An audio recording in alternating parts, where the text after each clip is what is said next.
Good morning, good afternoon, and good evening, everyone, and Happy New Year! Welcome to Grow with Purpose, build a marketing engine that lasts.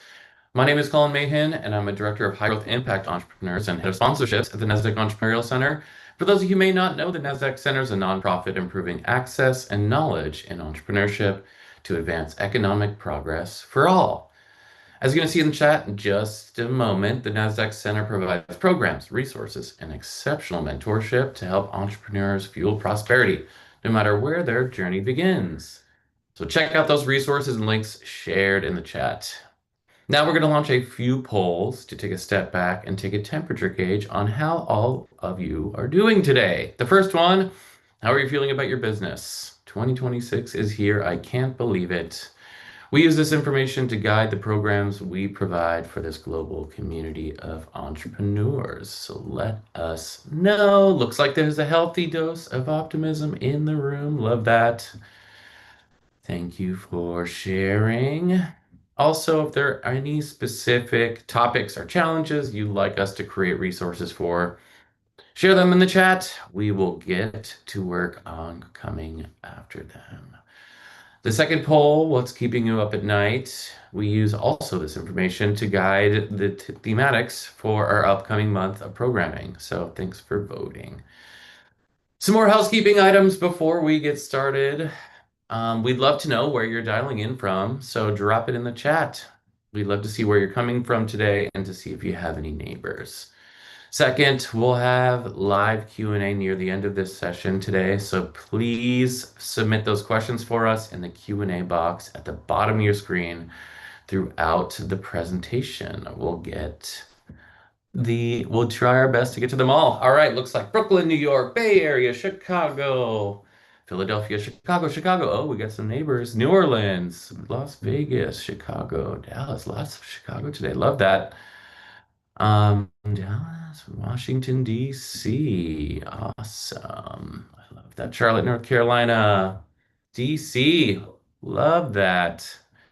Well, while you're answering these final polls, we'd like to take a moment to recognize the incredible support of our corporate partners. What we do at the center wouldn't be possible without all the generosity and belief of our partners and funders, including Nasdaq, Wells Fargo, JP Morgan Chase, KPMG, Walmart, the Asia Innovation Hub.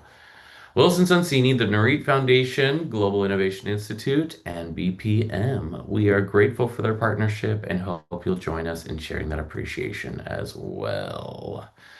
Alrighty, looks like our polls are pretty much done there. So without any further delay, please join me in giving a warm welcome in the chat to our special guest.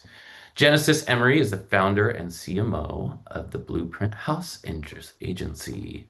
Genesis, welcome. Hey everybody, good morning, Happy New Year. Looking forward to this and over to you. Thanks, Genesis.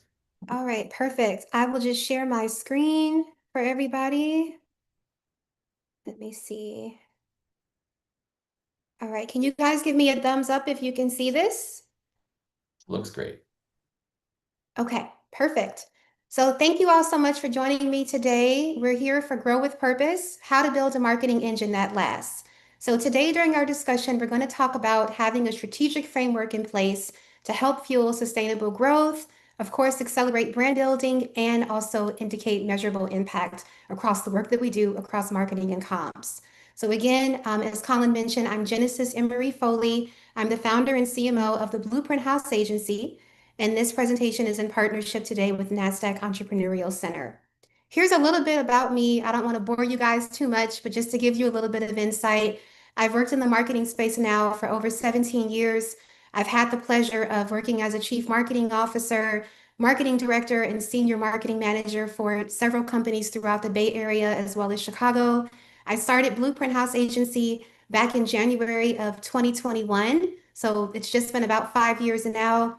The work that we do at the agency is that we essentially are an integrated digital marketing and startup development firm. We've worked with early stage startups, we've worked with mid-market companies, and we've also done a lot of work in the tech and non-for-profit space as well. Additionally, I have the pleasure of serving as the Vice President of Communication for Loyola University Chicago's Black Alumni Association. And additionally, I am a hometown native of Chicago, born and raised. and I'm now in my executive MBA program at University of Southern California. You'll probably see some of our fellow Trojans on the call today. So without further ado, today's session is for founders and CEOs. It's also for our lovely startup leaders. We also have some marketing and growth professionals on the webinar as well, and of course, early to mid-stage companies. So whatever lane that you're in, this is definitely a discussion that's going to be engaging as well as impactful to help you on your marketing journey so you can understand how to foster growth, how to boost profitability and generate qualified leads, and most importantly, how to understand your audience so that you know what to do. In terms of what we're going to learn today, we're going to talk about what marketing really is and what it's not. So, really, all about the marketing engine and how to craft that together. We're also going to dive into why most marketing efforts fail to scale. It happens, but I'm here to show you how to avoid those pitfalls. Next, we're going to talk about how to align your key components around brand, strategy, and execution. Then, we're going to talk about the core pillars of sustainable growth and also how to build a repeatable, measurable marketing system that is leveraged for scalability. I want to talk about the growth trap. This is really important. So if you don't remember anything else from today's webinar, please keep this in mind. When we think about growth, we think about ways to optimize performance. We think about becoming bigger and better. We think about boosting our KPIs. We think about increasing our metrics based on where we are now and where we want to go in the future across our marketing and our comms efforts. One thing I see that brands have the big failure in is that they try to have one-off campaigns without indicating a long-term strategy. And so what that means is that they have these plans for growth, they want to succeed, they want to do well in what they're doing in terms of a brand launch or a new product that they're putting out in the market, but yet they don't have a clear understanding of what it takes to build out a long-term roadmap to be able to generate long-term success. Instead, what they do is they focus on what's happening now instead of having the different components that they need as a foundation in the back end. So for me, being a marketer that's had the lens of wearing the CMO hat and now being a fractional CMO and running an agency, I'm always thinking about what are all the things I need to do so I can have the most success across my marketing efforts. So we'll talk about that in the webinar today. But what it means is really building out a long-term roadmap because marketing is very integrated.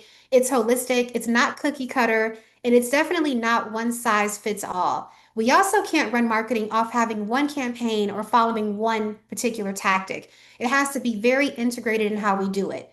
The other thing I see is that a lot of companies tend to chase trends instead of really building systems that work for them. I'll give you guys a perfect example of that. A lot of companies are constantly asked about having someone from their organization to shoot TikTok videos or to have a higher presence on YouTube or Instagram and to do more reels. The digital content production is great. We do need digital content depending upon what you do, but social media is not the end all be all. And depending upon the kind of brand that you have, where your audience lives, what their interests are, and essentially what they need and how they're finding you, it may not be on social in terms of the channel to use. Social media is one marketing channel out of many. And we'll talk about that in more detail as we address the marketing funnel and what to do as far as activities across the funnel. But essentially, what that means is that we don't want to get stuck in the rut of, I'm only going to focus efforts on social media, or I only want to record videos to generate new clientele, or my lead generation strategy is only going to be focusing on digital content. It doesn't work that way. And when we do take that approach, what happens is we're leaving so much money on the table and we're not tapping into the opportunity to generate qualified leads from other channels that marketing can allow us to tap into, right? The next thing is that we typically try to pick on specific functions to focus on rather than having that integrated, holistic approach when we think about marketing and how we can utilize it in our efforts. The other thing is that we typically have inconsistent brand messaging. Your messaging is important. It's typically the first thing that people see. When audience members want to engage with you, they want to learn about your brand, they are at the awareness stage trying to understand who you are, what you do, and if your product or service can appeal to their needs and fit some sort of interest or desire, right? And we'll dive into that. But what that means is that the messaging, the language, the tone, the voice, the credibility, it has to be there. And we don't have a lot of time to do it. So it's really important to get the messaging down the first time so that your audience and potential customers or clients don't have to do the guesswork around what you do and if your product or service can appeal to their needs. The next thing is a lack of audience data. A lot of times we're not really understanding what the data indicates or even taking the time to analyze our data because we're too busy focusing on, I got to do this, and that. We're focusing on the tactics, but not looking at behavioral trends, consumer insights, patterns, buying behaviors, and really understanding what do people want. One of the biggest things I've noticed in working with many different startups over the years is that many companies go to launch, they go to market, they put this brand new shiny product out there, or they launch a new service offering, but they have no understanding or data to indicate what people want and what they need. They just go off of what they think that the rest of the world wants. And most of the time, they have no idea. There are so many brands that do the same exact thing that we do. So, what is our competitive edge and differentiator that's going to set us uniquely apart in a very overly saturated, cluttered marketplace? One way to find that out is through data. I had a client come to me a couple of weeks ago wanting me to build out a website for a Christian brand that he's starting. And I'm honored that he thought of my agency to complete this work. But I challenged him and I asked him, hey, I'm happy to build this website for you. My team and I can take that on with no problem. But here's the question I have for you. Is your audience interested in this particular brand? And so, with that question, that means, hey, have you done the research to find out if this is something people can actually use, or is this just an idea that you're ready to move into full throttle? And so, we have to ask ourselves and challenge ourselves, did I do the research and the homework on the back end to understand if there's product market fit? Did I perform some customer research to determine if people want what I have to offer and if they're actually going to buy it and spend money on it? Otherwise, I'm going down the rabbit hole, investing money, operations, revenue, all these different activities to start this business endeavor without really understanding what people want. So you want to get away from that. The other thing is too, we want to focus on having a clear alignment so that we have a system in place across brand, marketing, and sales and customer experience. We can't have one without the other. You can't have marketing without sales. You can't have marketing without brand, and you have to have that customer experience. The other thing is we want to prevent burnout from consistently starting over without having a measurable system or roadmap in place so we know what we're doing. And then additionally, we want to have a clear understanding of who our talent is, their acumen, and their skill set. A lot of times we have many startup founders that want to do everything themselves, typically because of lack of budget or lack of operational support. So they will be the person in front of the camera as well as behind the camera, doing all the work in front as well as behind the scenes. And what that means is they're trying to run all their marketing efforts. They're trying to lead the B2B strategy. They're trying to develop their sales plan. They're doing all the business development, outreach, and lead generation. And then they're also managing all the operational, foundational parts of the company. We have to learn how to delegate strategically and how not to try to take on everything within a company that is really not our skill set and honestly not going to give us success long term because it's too much to manage. Marketing can easily be 30 employees running that particular ship. It's very, very integrated, it's very, very detailed, and it's constantly moving as a machine. So it's not going to be one person within the one company running that entire shebang. So just things to keep in mind. One thing that I like to tell my clients and people that I've spoken to in previous engagements that I've had is this analogy. Marketing is like dating, right? When you think about dating, you think about building a relationship with someone.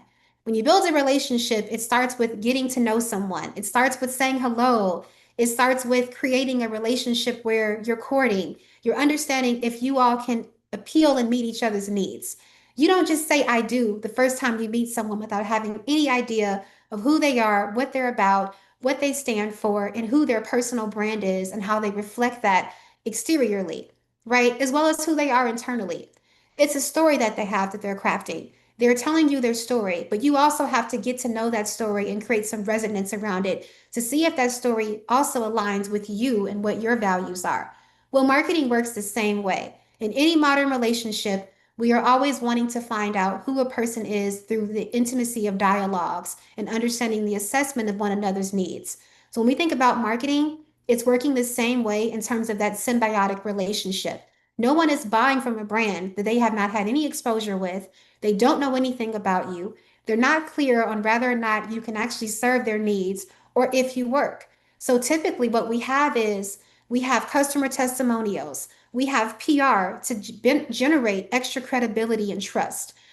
We have other brands you may have partnered with that already have a reputation and stake in the industry. They've got some equity there. So because you have a partnership or collaboration with them, we're more prone to want to learn from you because other customers or clients have had a chance of working with you or using what you have to offer. We're more prone to listen to what you have to say. But again, it all starts with understanding who the audience is and the audience being able to understand who you are through that relationship. Marketing is really just a relationship.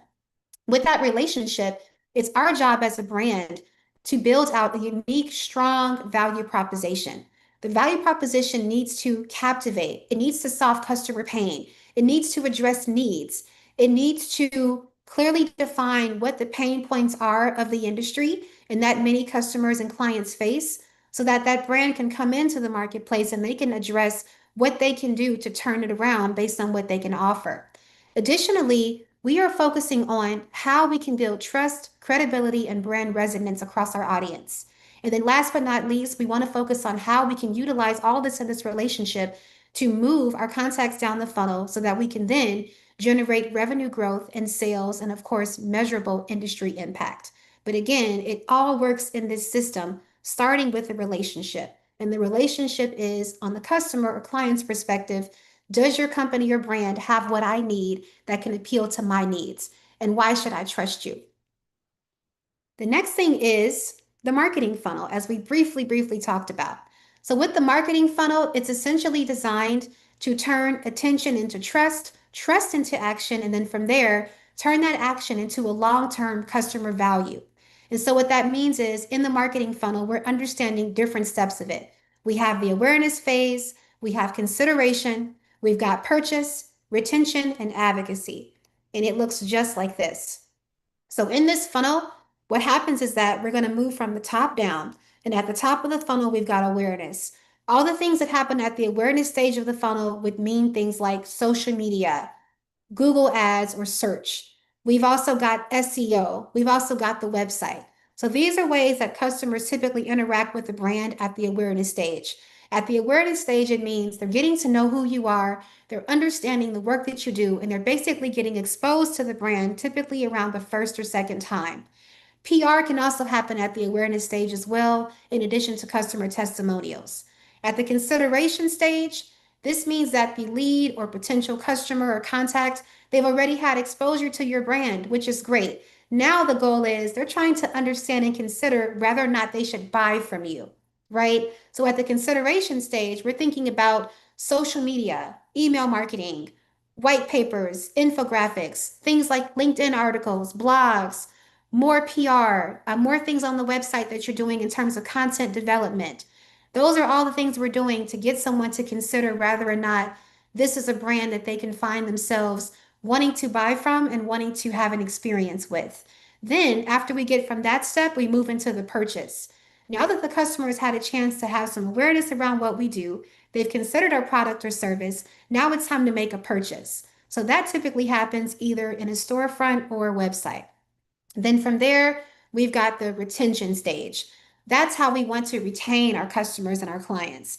Now that we've got you in our funnel, you've become a part of our tribe, we want to keep you. And so we want to retain you. So we're going to do that by constantly sharing engaging quality content with you. We want to constantly offer you exclusive promotions. We want to keep you as a part of our tribe.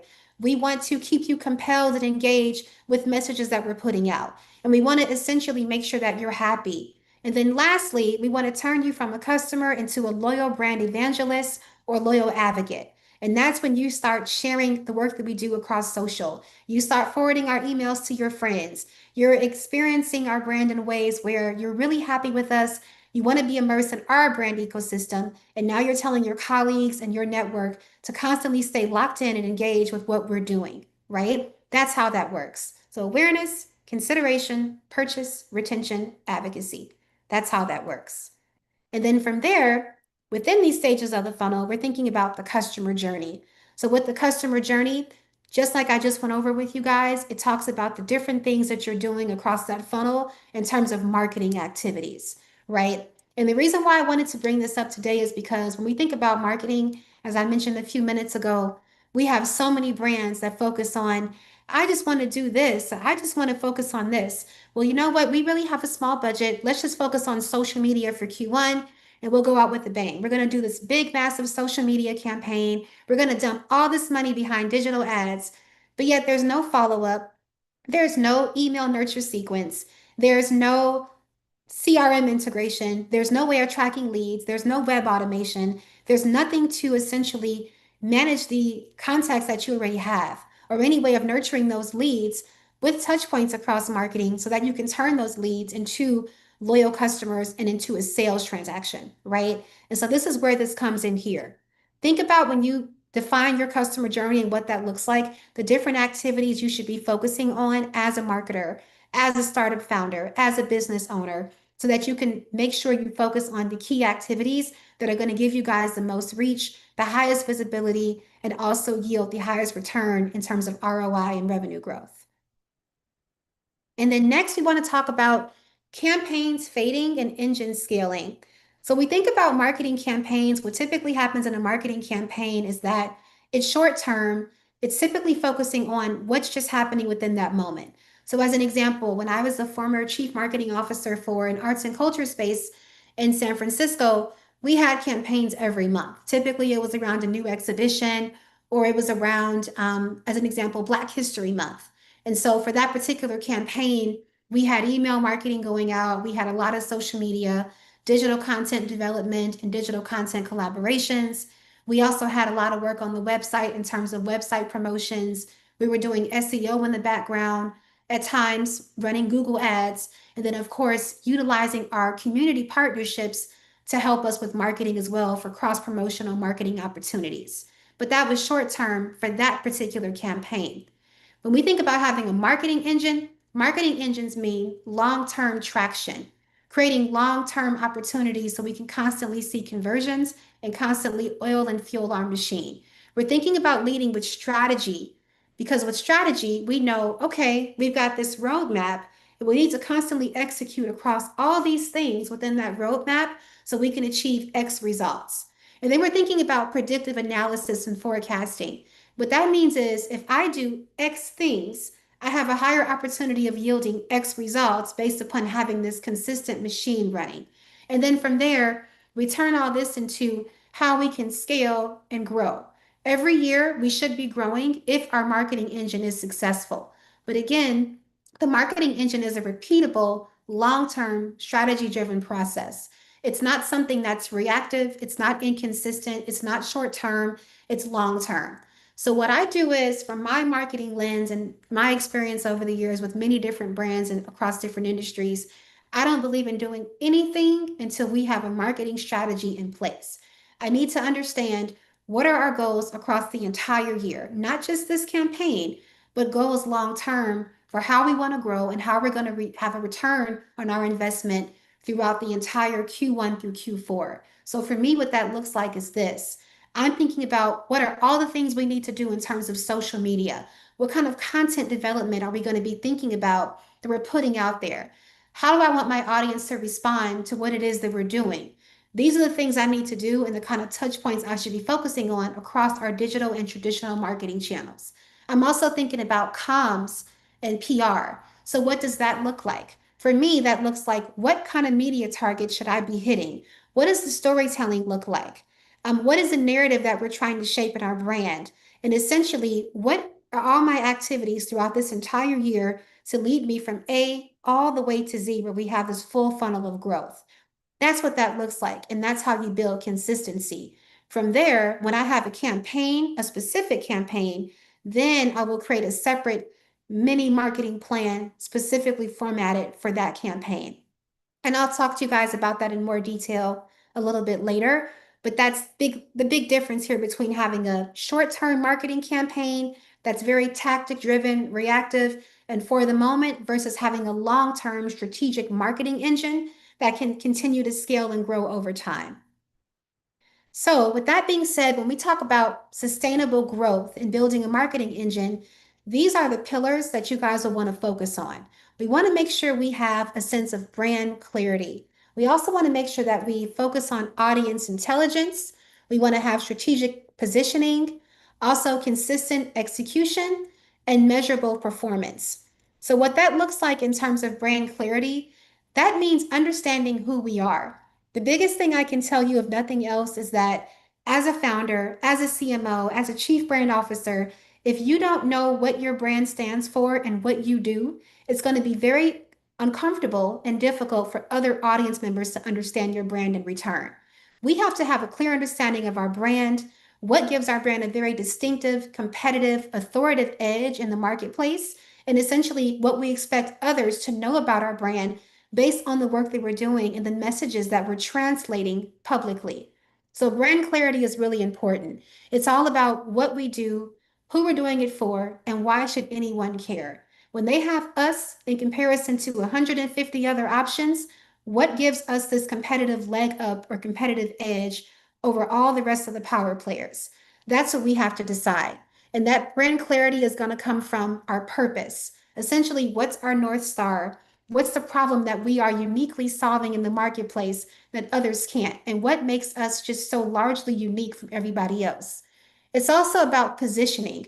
Where do we sit in the marketplace?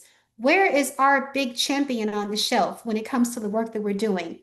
And then essentially, what is our brand promise or brand value proposition? We've got our emotional value, our functional value, and also our cultural or social value, especially more so for those mission driven brands. Then we've got our unique personality and voice. What is our tone? What is our ethos? What's our language? What's our visual consistency? What kind of verbiage do we consistently use? These are all the things we're putting together as we shape our brand identity and also build brand clarity within the industry. Then we're thinking about audience intelligence. That's where we're utilizing our data, our analysis, our mapping, our trends, and our forecasting to understand our audience, what they want, who our target is, what appeals to them, and if their needs are changing. Keep in mind, the needs of a brand audience can change. Audiences don't always stay the same. And I have a very, I guess I can say, like close to home example of that. So in the executive MBA program I told you guys about that I'm at USC, one of our tasks for this week was to read a case study about Guess. You guys probably remember the fashion brand Guess that was really popular back in the 80s and 90s. I know when I was growing up, I loved Guess. But now Guess is a brand of the past. We don't really see anybody for the most part in the US buying, wearing Guess. I know there's a Guess store near my house where I live here in California. I never see anybody in there, and every time I see it, it's just pretty empty. And so in the past, Guess was that thing. Everybody was buying Guess. It was, where to be. It was the who's who. They were all in it. It was very sexy, stylish. It had that old Hollywood vintage appeal. And now it's really a thing of a retired brand that if you were seen wearing something like that, you wouldn't look like a fashion forward person. It would look like you were wearing something of the past. But again, at the time, they had this big mass audience gravitating to their brand, but that's changed. And so the struggle is for a brand like Guess, do we need to shift in terms of who we're targeting in our audience, or do we keep things the same? Should our messaging change? Should our product development change? Should we change in terms of what we stand for and what we do? Should we change in terms of our audience demographic in terms of age? Maybe it used to be the young, sexy, whatever that used to wear this product. Now, maybe it's more of an older market. Who knows? But it's really important to understand audience intelligence so that you have a clear understanding of who you're marketing to, who you're communicating to, and having a very clear, distinctive understanding of what it is that they want. So you know how to appeal to them and you can generate revenue from that relationship.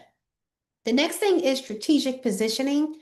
When I think about strategy and positioning, I'm thinking about what is our vision here? Long term, short term, where do we want to be? And what strategic approach do we need to think about in order to get us there, right? So when I've led marketing efforts for other companies at CMO level, it's always been around, I'm thinking about what is our playing field, right? So when I think about it, it's like a game of chess.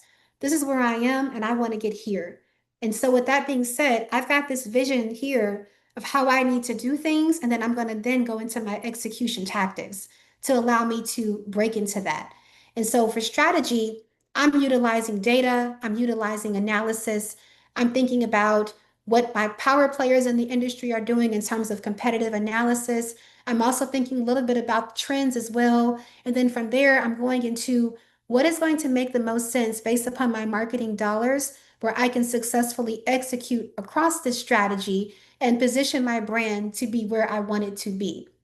Keep in mind too, strategies can change. As an example, when I worked at the arts and culture space I told you guys about as CMO, when I first came in, the vision was X.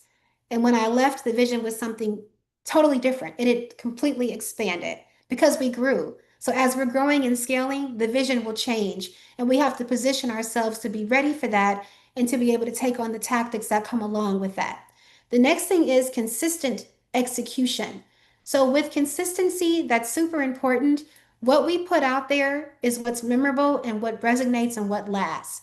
We can't go full throttle and have all these different things we're doing in terms of marketing, comms, the branding, the sales, and then just stop or have a little bit of a decrease in what we're doing. We have to make sure we maintain that consistency so that our audiences can have something they expect from us and they know that it's going to be consistent in terms of what they're going to gain from what we're doing. Then we've got measurable performance. Any smart marketing knows we have to be able to measure our results. Otherwise, it's just a hobby. Marketing is very functional in a way where we always can see the data around how well our efforts are and the success around our efforts, right? So, what that means is when I think about marketing, I'm thinking about key performance indicators, success metrics, sales. I'm thinking about how much revenue that we grew, what our net profit was, how many customers purchased this particular new product, how many social media followers did we have that grew from Q1 to Q4 based upon this new social media campaign that we launched? Did we have a successful brand launch? I have to be able to measure all of that, right? Even measuring things like our website traffic, our email analytics. Everything we do with marketing has to be measured. Otherwise, it's just doing busy work for the sake of doing busy work. And that's not smart marketing, nor is it effective when you build a sustainable marketing engine or marketing machine. And so next, we're going to talk about being clear so you can generate conversions. So with all this that I've said today, the one thing we want to focus on in terms of branding and marketing is that we're clear around what we do and that our audience understands consistently how we can help them and solve a need. So again, that begins with having a clear value proposition. It means clearly defining who our audience and our target market is and really understanding what their problems are. I can't help you as a customer if I don't know what your problem is and I don't have a way of solving it. So if you're my customer, I should already know what it is that you need so that I can address a market for it, right? Then we've got having basically a consistent voice and visuals. Brand consistency is key. My voice, my tone, my personality, my identity, the visuals that I showcase across my brand creative, those things have to be consistent. If you are a customer of mine and I'm constantly showing you captivating, engaging visuals, I'm storytelling, I'm using language that resonates my brand, that matches my identity and that aligns, I need to keep showing you that so that you know what to expect. Then we've got also boosting our brand narrative and captivating storytelling. So, crafting storytelling that's going to engage, ignite, build emotion, create connections, and also really tap into the heart and the human side. That's key when we think about building a brand narrative and being clear about what it is that we offer. People typically buy from brands that they like, they buy from people that they like. And a lot of times, before you even show up, they made a determination of whether or not they want to buy from you based on what they've seen. So always make sure you have a very strong, unique brand narrative that's central to your identity, have captivating storytelling, also have a consistent voice, messaging, language, and visuals, be able to understand who your audience is and what the problems are that they have that your brand can uniquely solve, and have a very clear, unique value proposition, which is basically your blanket statement of how you're going to sell and what you do. And then next, that brings us into who we're talking to. So basically, know who you're talking to. We've got awareness, like we talked about, consideration, conversion, and retention. At the awareness stage, we're thinking about ideal customer profiles. So, who those people are that we're trying to attract and how we're going to nurture them using different marketing tactics across the funnel. Then we've got consideration. So our job is to understand what the pain points look like of those individuals versus perceived needs and how we're going to be able to target them across different marketing tactics at that stage. Then conversions, we're thinking about customer journey mapping. So what does the customer journey look like? How can we upsell them? How can we fuel them and funnel them from the conversion stage all the way over to advocacy? And what do we have to do throughout those different lenses so we can constantly keep them in our funnel and understand their journey and their process as they interact with our brand? And then last but not least, we've got the retention, and that's how we focus on the data-driven decision making at the end so that essentially we can turn that retention into that advocacy. And again, keep in mind across marketing, we're always thinking about data. Data should be the initial thing that we lead with when we build out a vision, a strategy, a roadmap, a marketing campaign. It always has to start with data.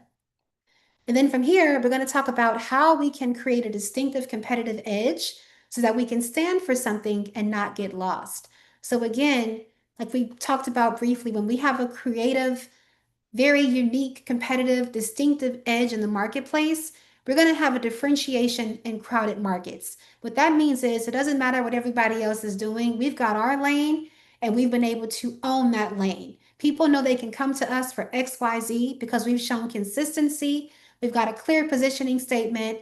We're very competitive. We have a unique differentiator model in place, and we have specific language and messaging that speaks to our audience and that benefits them based upon key outcomes and beneficial things, not just features. So, as an example, Fashion Nova is a brand that's been able to successfully do that. They have a younger audience demographic, they have a certain look and appeal, they have a certain type of brand feel, and they've been able to create an opportunity in a very cluttered fashion market for people that want to be seen in their apparel and that feel confident based on body type, based upon how they want to be perceived publicly, and how they want to feel wearing a certain type of style with what Fashion Nova offers. So they've done that. They have a certain type of messaging that they send out, certain SMS campaigns, and they're always thinking about how they can reach people that are within a certain type of niche group based upon what they can offer that's unique. So that's an example of that. And then we also want to think about consistency. So we talked about consistency a little bit earlier. When we think about consistency in the marketing engine, it's really these four things. One thing is content cadence.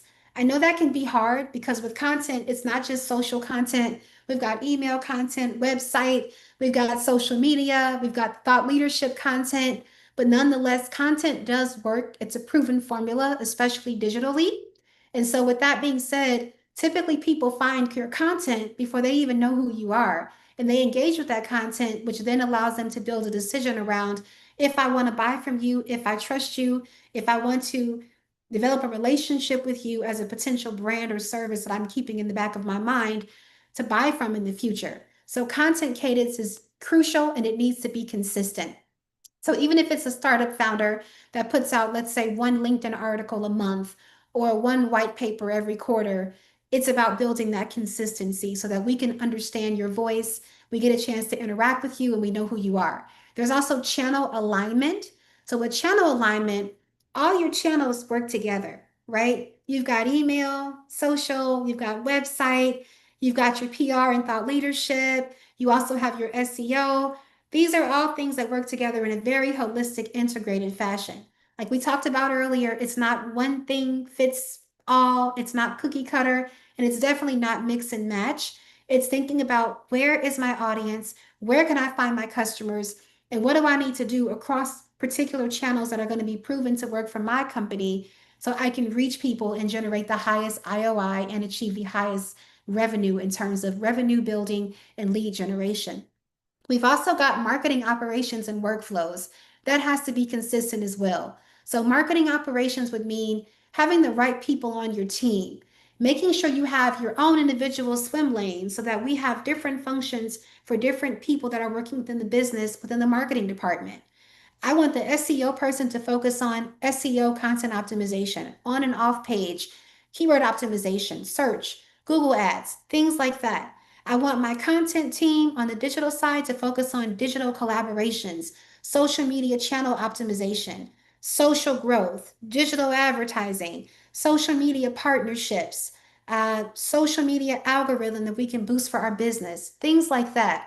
And then I want my strategy team to focus on the long-term vision, the roadmap, the brand positioning, our brand identity, and how we're putting all that out publicly so that the rest of the world loves us, they want to buy from us, they trust us. So when we think about building a marketing engine, that has to be central. Having the right team, having your marketing operations, your marketing tools in place, and really being able to manage your workflows very efficiently. Because marketing can get really, really inundating and it's really easy to get in the weeds, especially when you don't know what you're doing, you don't have the right team, and you have limited budget. And then again, we talked about the brand consistency. And then next, we want to think about measurement and optimization.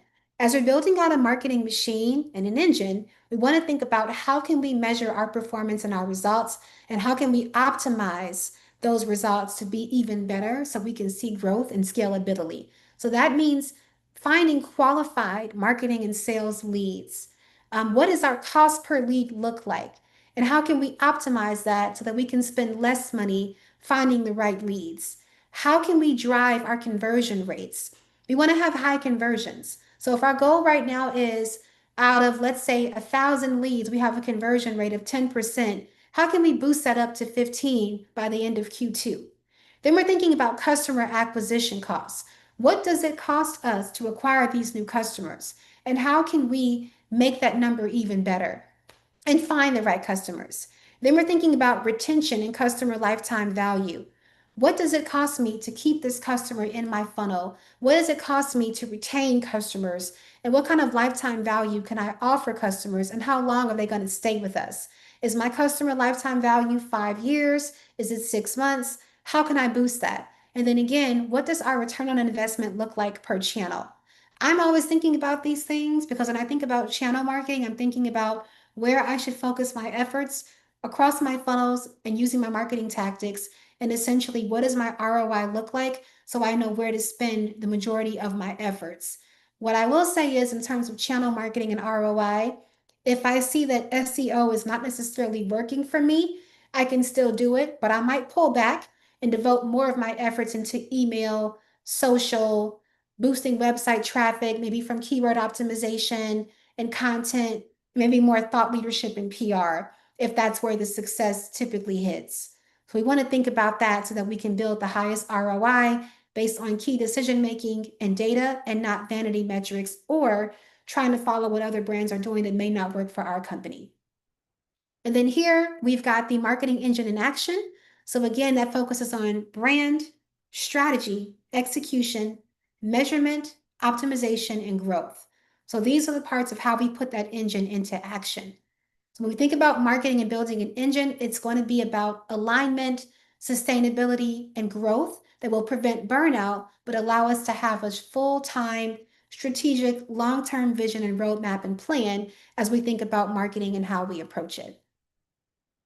And then next, we've got what this looks like when we put it into practice. So we've got this marketing engine. We talked about the marketing funnel. We talked about establishing brand credibility and trust. We talked about ROI and growth. Now, this is what this looks like when we think about how we can boost scalability, founder growth, business expansion, and thought leadership positioning. So a good example of this would be the work I'm doing right now for a company called documentreview.law. So they're a fairly new client. We started working together 3 months ago. And on top of them being a client, I'm also serving in this space as their fractional CMO. And so I'm managing everything from marketing, sales, brand, and strategy. And so with that being said, we're thinking about how we do marketing, brand, and strategy. We're also building and managing all the digital content development. And then behind the scenes, we're focusing on all the SEO, website traffic, keyword search optimization, and content across the site so we can boost website traffic. Then we're also thinking about our thought leadership positioning and our brand storytelling so we can continue to establish trust and earn credibility using thought leadership and PR across our storytelling efforts in our marketplace. So that means securing earned media features, blog writing, white papers, content in the form of videos, founder stories, things like that. Then we're getting more into other things around PR and media relations like brand feature stories, and profile pieces. We're also focusing on lead generation and ads, and then, of course, our lovely social media and channel optimization. So that's a little bit of an idea of kind of what our day to day looks like as we're building out a marketing machine. These things I'm showing you, it's not a one off campaign or just something we do sometimes at certain parts of the year or during certain stages of the business. It's what we do long term every day as a part of our strategy to generate qualified leads, growth, ROI, and revenue. But again, it's consistent. And then lastly, we talked about this a little bit earlier. These are some of the biggest factors that hold businesses back. Number one, a lot of companies, specifically startups and those that don't know marketing, they typically want to kind of follow and chase after every trend. I want to say this with as much reinforcement as possible. Everything is not for you, and marketing is not cookie cutter. You don't have to be everywhere where your competitor is. So, after this webinar, I can share some resources for you all. I do have some tools I use to indicate where my competitors are finding customers from. But again, I do have to stay true to my brand. If my audience is typically gravitating and finding me on social media and finding me through email marketing and through lead generation using a CRM and a B2B business development system, that's where I want to focus my efforts. I don't have to go shoot TikTok videos or go be at every conference because that's where the competitor is. It's really about where my audience lives. And so we don't want to chase every trend that comes out just for the sake of doing it because it worked for someone else. Sometimes what works for another brand may not work for ours. We can test it. I do believe in A/B testing and getting it right, but I do want to stress that we don't want to follow someone else's footsteps or be a copycat because it happened to work for another entity that may not work for ours.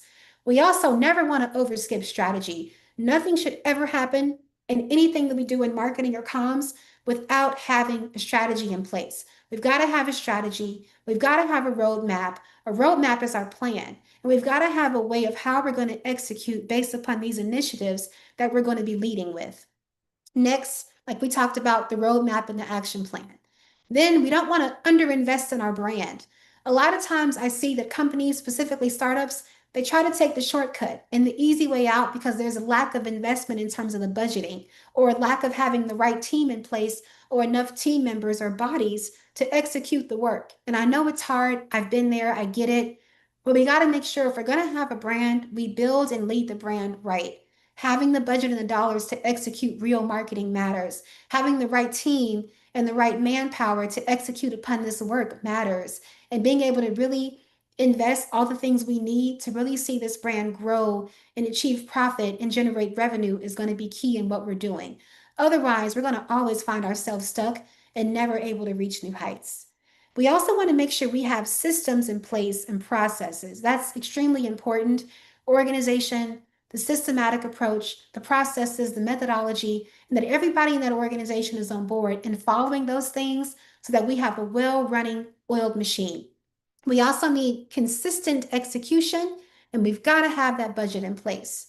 So, those are some of the big things that typically hold businesses back, where they leave money and opportunity and qualified leads on the table, and they suffer when it comes to growing and being able to scale their business. And then next here, as far as your next steps from what we talked about today and key takeaways, think about brand clarity and really take the time to clarify who your brand is and your audience, what your brand stands for, what your audience wants, and how you can best fit their needs based on what you uniquely do in the marketplace. Think about building. How can you build a simple, repeatable marketing system based upon your marketing funnel, your strategy, your vision, and the engine that you're putting together with your team? Think about ways you're going to track and optimize your performance on a weekly, monthly, quarterly, annual basis. And think about how you're going to position your brand to generate growth, profit, and scale. So, those are the four things we want to do: clarify, build, track, and scale. And of course, we want to also grow with purpose.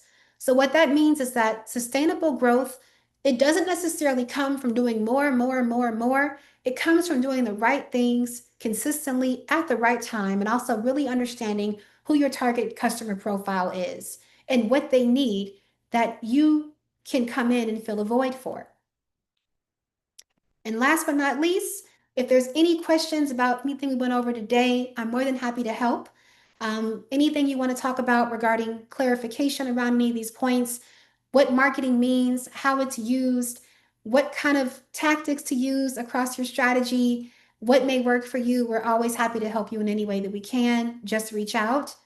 Below are some of the brands we've worked with in previous years. And then here, you guys can scan our QR code or reach out to me directly if you have any questions or want to talk about growth. And then last but not least, I'll come back to this QR code, but I'll just show you guys this as well. This is me again, Genesis Emery-Foley, founder and CMO of Blueprint Haus Agency, and then my contact info is here. And then there's your QR code again. Awesome. Genesis, what a lovely presentation. And everyone is chiming in the chat. This is great. This is powerful, very informative. Thank you so much. Great job. So we've got some live Q&A. We're going to do a lightning round. And then for those of you who didn't get access to that QR code, we'll follow up with how to get in touch with Genesis after this. But Genesis, we're just going to run through as many of these as we can. So if you're ready, let's get rolling.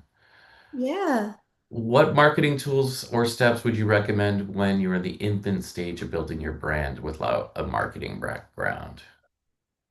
So the first thing I would do is an infancy stage, always make sure you have a marketing plan and a strategy put together. So in that strategy, I'm putting together a brand strategy, I'm putting together a marketing plan, and I also have a communications plan as well.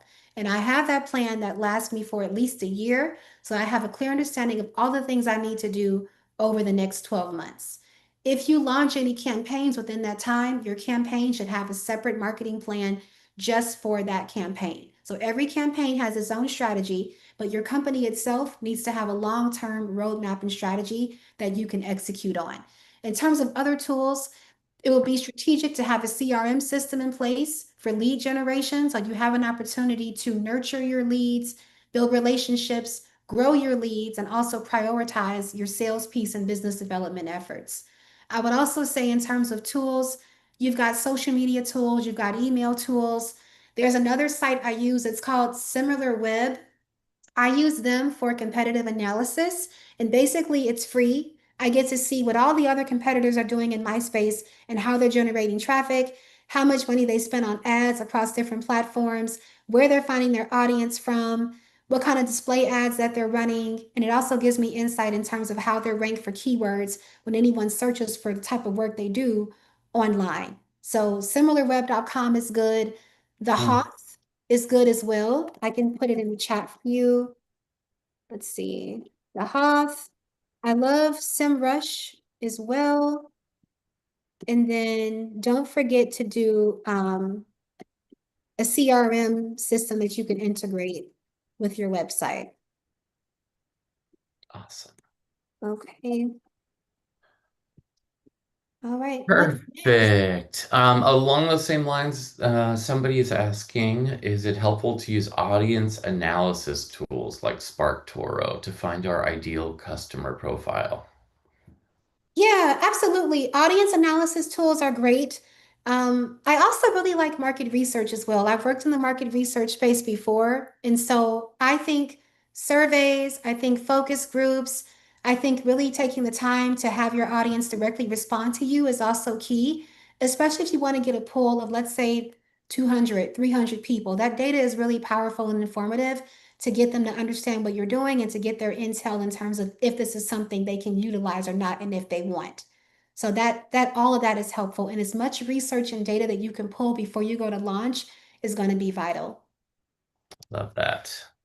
Rolling right along, what's a strong place to start building a marketing engine for B2B? A strong place, I would say, would be leading with lead generation and relationship building. So I would focus more so on the account-based marketing. I would focus on B2B engine work as well. So having a strong business development professional in place for sales development and really focusing on what other businesses need that you're targeting to, where you can have those conversations with them. So typically for B2B, a lot of that work lives on LinkedIn. I will say I do not like those spammy, cheesy LinkedIn messages. I usually don't respond when I get them. They may work for some companies, but that's just not my approach. Typically, I like to focus on using my network and using who I know to get to know who I want to know. And so I kind of do that type of work by leveraging my contacts I already have within my network to introduce me to other contacts that I want to have a relationship with. I'm also running LinkedIn ads. I may do like a LinkedIn article or white paper. I might host a webinar or a speaking engagement. Those are great ways to build a B2B audience. Additionally, thinking about conferences. Are your ideal clients going to be at a conference or at an upcoming summit? If so, that's where you need to be. The thought leadership and PR is going to take you extremely far on the B2B side because typically they want to build and grow with brands that they've established a trust from.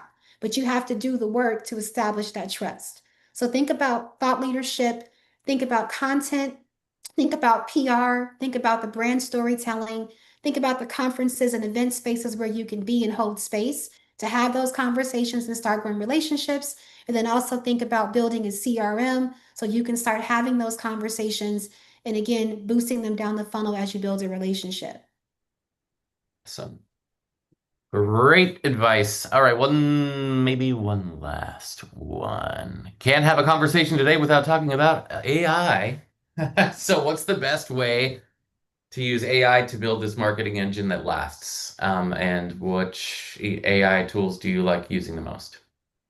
Sure. I'm a little old school, even though AI is a little bit fairly new on the marketing side, but I really like ChatGPT. I just use the paid version. Jasper is also a really good one. I do like that one. It's more on the expensive side, but it does work. But what I would say for using AI, prompt AI based upon what it is that you want to achieve and give it as many details as possible and keep refining it until it's exactly where you want it to be. AI is not always accurate. It's not always correct. So this is not 100% foul proof. So I do want to say that. But I will say if you can at least get down the foundation and have an idea of what you want to do, then you can hire an expert or a professional to do the rest after you have a clear plan in place using AI. With that marketing engine that we talked about, I think too that it's really important to prioritize what your next 30 days looks like, 60 days, 90 days, because again, we covered a lot today. I don't expect for anyone to walk away from this call today and do everything tonight after this call. So think about what the order of priority is and who on your team you can delegate this work to so you can see long-term success as you're building that marketing engine. Amazing. Well, Genesis, we are out of time, but thank you so much. What a lovely presentation, and thank you for answering all of those questions. We really appreciate you joining us, and of course, for sharing all of these valuable insights that help our community out there. Oh, you're muted. You're welcome. Thank you so much for joining, guys. I hope you enjoyed this conversation. Feel free to drop me a line or visit the website. I'm happy to answer any questions that you have. Also, the discovery calls are complimentary. So feel free to book a call with me and we can talk more about branding and growth and marketing. Amazing. Well, thank you again, Genesis, and thank you all for joining us. We look forward to welcoming you to our upcoming webinars. You'll get access to this recording soon, and we look forward to all welcoming you all back to our next webinar coming soon. Thanks again, everyone, and hope you have a great day. Thanks again, Genesis. Thank you.